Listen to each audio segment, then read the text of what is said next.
Bonjour, je suis là aujourd'hui pour vous parler du rapport de Génération Libre, le logement pour tous, que j'ai écrit à titre individuel et en plus de mon travail normal, je travaille de manière indépendante pour Génération Libre. Pourquoi les jeunes ont-ils autant de mal à se loger? C'est une super question. Les jeunes ont autant de mal à se loger parce qu'on a aujourd'hui un marché du logement qui ne fonctionne pas bien. C'est pas qu'on n'a pas assez de logements. En fait, on est l'un des pays avec le parc le plus riche en logements en Europe. On a près de 590 logements pour 1000 habitants. C'est l'un des parcs les plus denses en Europe. C'est le deuxième parc après la Grèce. Et donc, on a en fait beaucoup de logements par habitant. On a aussi des logements qui sont spacieux. On a 40 mètres carrés par personne aujourd'hui. Pour vous donner une comparaison, en 1970, il y a 55 ans, on avait 23 mètres carrés par personne et donc on a presque 2 fois plus de place aujourd'hui qu'il y a 50 ans. Ça se voit d'ailleurs, très concrètement, dans le fait que beaucoup plus d'enfants ont leur chambre seule que quand j'étais moi petit où il y avait beaucoup de copains et d'enfants en lit superposé à 2 ou 3 par chambre. Et donc c'est pas parce qu'on manque de logements qu'on est mal logé, ou en tout cas que les jeunes ont beaucoup de mal à accéder au logement. C'est essentiellement, à mon avis et sur la base des travaux que j'ai menés, parce que, le marché du logement ne fonctionne pas bien. Il y a un chiffre qui traduit ce mauvais fonctionnement, c'est 8, plus de 8 même, 8,3, qui est le taux de logements vacants. Ce sont des logements vides, hein. Alors 8, ça ne veut pas dire grand-chose, mais sur le parc de logements en France, c'est plus de 3 millions de logements. Il y a donc 3 millions de logements en France qui sont inoccupés au-delà de la vacance normale entre 2 locataires, hein. C'est vraiment un taux qui est élevé. Il y a des pays qui font beaucoup mieux que nous, par exemple le Québec, province du Canada, hein, qui est en dessous de 2.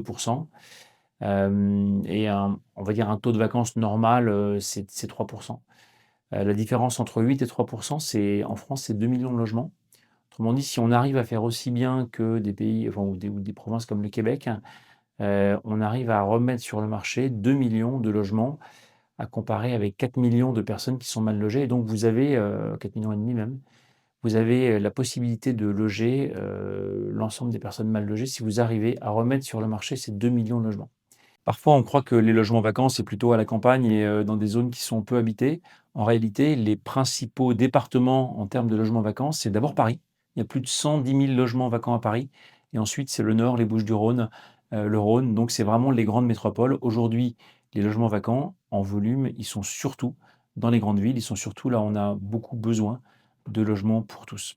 Et donc la question c'est: comment est-ce qu'on fait pour remettre sur le marché 2 millions de logements? Je propose en fait un mouvement en 3 temps: libérer, protéger et inciter. Libérer, ça veut dire faciliter la vie entre le locataire et le propriétaire. On a aujourd'hui des baux qui sont très contraints, qui sont assez rigides, qui sont pas toujours efficaces et en fait l'idée de Génération Libre, c'est de faciliter, les accords de gré à gré entre des locataires et des propriétaires, donc faire un bail standardisé mais avec beaucoup de clauses qui soient choisies assez librement par le propriétaire et le locataire. Ça peut être la durée, ça peut être, la possibilité de sous-louer par exemple ce logement, ça peut être la possibilité pour le propriétaire de récupérer peut-être le logement, quelques semaines par an. Tout ça, ça doit être facilité et l'idée c'est que le locataire et le propriétaire se mettent beaucoup plus facilement d'accord sur un logement. C'est ce qui est notamment en place au Québec, hein, et vous avez des baux qui sont, assez flexibles, hein, qui sont très faciles, hein, d'utilisation et qui permettent vraiment, à chaque, duo locataire-propriétaire de choisir ce qui est le mieux pour eux. C'est ce que vous faites, quand vous allez, chercher un BlaBlaCar ou un Airbnb, hein. C'est, 2 personnes se mettent d'accord sur des modalités d'un service, d'un mutuel et c'est vraiment la même idée sur le logement. C'est comment est-ce qu'on se met d'accord, sur un bail de manière beaucoup plus, souple et flexible qu'aujourd'hui. L'idée, c'est que ce bail soit médié. C'est une proposition aussi qu'on a faite, c'est que, plutôt que d'aller, directement en cas de litige devant les tribunaux, l'idée c'est qu'il y ait un médiateur qui puisse intervenir en cas de litige entre le propriétaire et le locataire. Évidemment, l'idéal c'est d'arriver à les régler, directement entre propriétaire et locataire et c'est ce qui se fait la plupart du temps. Vous avez par exemple, un problème électrique, dans le logement qui doit être mis aux normes et donc le locataire et le propriétaire, se mettent d'accord pour le mettre ou vous avez un retard de paiement de loyer et le locataire et le propriétaire peuvent se mettre d'accord pour, voilà, donner, quelques jours de plus au locataire pour payer son loyer. S'il y a un problème, l'idée c'est de faire intervenir un médiateur et donc quelqu'un qui va servir de truchement, d'intermédiaire entre le locataire et le propriétaire pour permettre de faciliter les choses, de façon à faire avancer les sujets et de ne pas se retrouver bloqué, avec, un litige qui puisse prendre des mois à être réglé. Donc quelque chose de plus flexible, de plus rapide, de plus réactif, au fond de beaucoup plus adapté à nos modes de vie actuels, pour avoir quelque chose qui fonctionne. Le deuxième volet que je propose, c'est protéger. Protéger, c'est, protéger à la fois le propriétaire et le locataire et aujourd'hui, on a un système qui protège mal, alors qui protège mal surtout le propriétaire.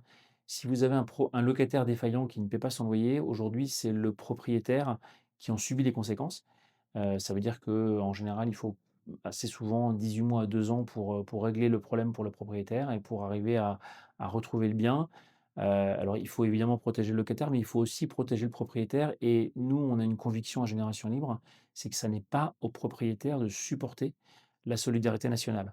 On peut et on doit tout à fait être solidaire avec, un locataire qui est dans le besoin, mais ça n'est pas au propriétaire de porter cette obligation, c'est vraiment à la communauté et donc le propriétaire, lui, il rentre dans un contrat, et il doit pouvoir être rémunéré pour le loyer ou pour le logement qu'il met à disposition. Il faut bien être conscient que le propriétaire, c'est pas toujours, une grande entreprise ou un grand bailleur, c'est très souvent des petits propriétaires qui ont, un logement en location, qui mettent, pour arrondir leur fin de mois ou pour, payer une retraite. Il faut vraiment sécuriser le propriétaire dans la capacité à récupérer son bien. C'est d'ailleurs l'une des principales causes de la vacance. Vous avez beaucoup de propriétaires qui renoncent à mettre leurs biens sur le marché, parce qu'ils ont eu une mauvaise expérience et ils ont eu un sujet avec un locataire et ils ne veulent plus remettre leurs biens en location. Donc ça participe de manière très, très claire à la pénurie, des biens, à louer sur le marché. Il faut bien sûr protéger le locataire et il faut le protéger plus que 6 mois par an. Aujourd'hui, vous avez une trêve hivernale qui protège le locataire, pendant l'hiver, comme son nom l'indique. L'idée, c'est de se dire, le locataire, il peut et il doit être protégé plus longtemps et donc la proposition de Génération Libre, c'est de donner la possibilité à un locataire qui soit effectivement, dans le besoin, qui ait effectivement un problème temporaire de logement, d'avoir la possibilité d'être accompagné de manière temporaire, par les pouvoirs publics. L'idée est de donner la possibilité, au locataire de pouvoir, se déclarer défaillant vis-à-vis des pouvoirs publics et de recevoir une aide sous forme de prêt qui puisse l'aider à avoir un relais, pendant quelques mois pour payer son loyer. Assez souvent, les situations, de non-paiement de loyer sont liées à des ruptures professionnelles, ruptures personnelles, maladies, à des situations de difficulté et c'est le moment où la solidarité collective peut se mettre en place, le plus efficacement possible. Elle évite d'ailleurs que la situation ne s'aggrave, hein, que la personne se retrouve, quelques années plus tard à la rue, et dans des situations, humaines, de détresse très fortes. Il faut donc que la solidarité, elle soit du domaine de l'État et non pas du propriétaire et donc on peut tout à fait imaginer des systèmes où le locataire puisse se faire accompagner dans cette phase de transition, à la fois sur le plan financier par un prêt, mais aussi par un accompagnement sur les autres problèmes qu'il peut avoir, santé, famille, professionnel. Ça peut être aussi la nécessité pour lui d'aller déménager dans un logement qui est plus adapté à son besoin et à sa situation de famille. Mais l'idée, c'est d'avoir une forme de solidarité qui couvre l'ensemble des sujets pour la personne pendant une durée donnée. Donc protéger, c'est protéger à la fois le propriétaire et le locataire de façon à sécuriser le contrat de location et de façon à inciter aussi les propriétaires à mettre sur le marché des biens vacants. Le troisième levier, c'est inciter et là l'idée c'est de changer assez radicalement la fiscalité sur le logement. En France, on a une fiscalité qui est assez lourde, sur le logement qui est de l'ordre de 4,5 du PIB, c'est plus que dans la plupart des pays développés. C'est une fiscalité qui est très complexe, qui est, dans différents formats. Il y a la taxe foncière, il y a quelques restes de la taxe d'habitation, il y a ce qu'on appelle les droits de mutation qui sont en fait les frais de notaire. Donc quand vous vendez votre bien, vous payez un impôt. Il y a le fait que les loyers, sont imposés. Il y a la TVA sur les travaux. Donc il y a beaucoup de blocs de fiscalité, qui vont, aller d'ailleurs, dans différents endroits, qui vont aller parfois aux municipalités, aux communes, aux départements, aux régions, à l'État, à la sécurité sociale parfois et l'idée, c'est de simplifier radicalement ça autour d'une idée très simple, qui est de fiscaliser l'usufruit, autrement dit la propriété, pour simplifier et de défiscaliser l'usage. Ça paraît un peu compliqué comme ça, je vais expliquer ce que ça veut dire. L'idée, c'est que la possession est imposée, mais en revanche, si vous utilisez votre bien, toute l'utilisation du bien est nette d'impôt. Autrement dit, vous avez payé une fois pour être propriétaire ou usufruitier du bien et vous avez ensuite, pas d'impôt. Par exemple, si vous louez votre bien, vous n'avez pas d'impôt. Si vous le rénovez, vous n'avez pas de TVA.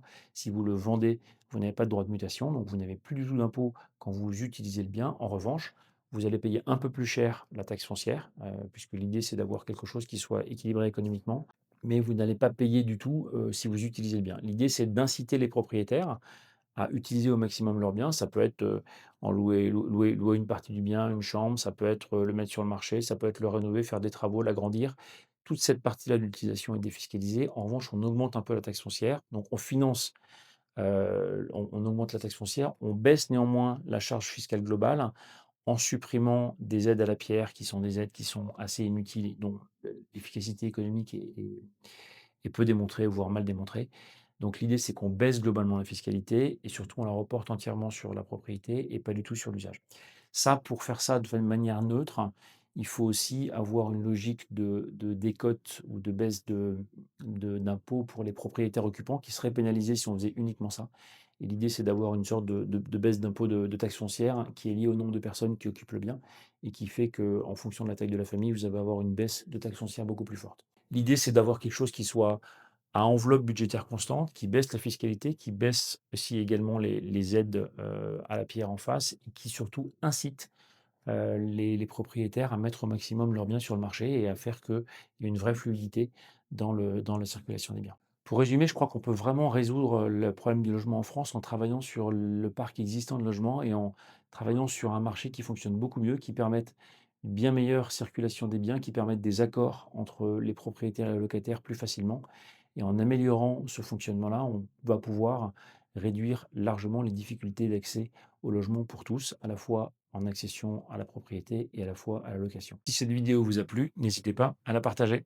Merci François-Xavier Oliveau. Merci.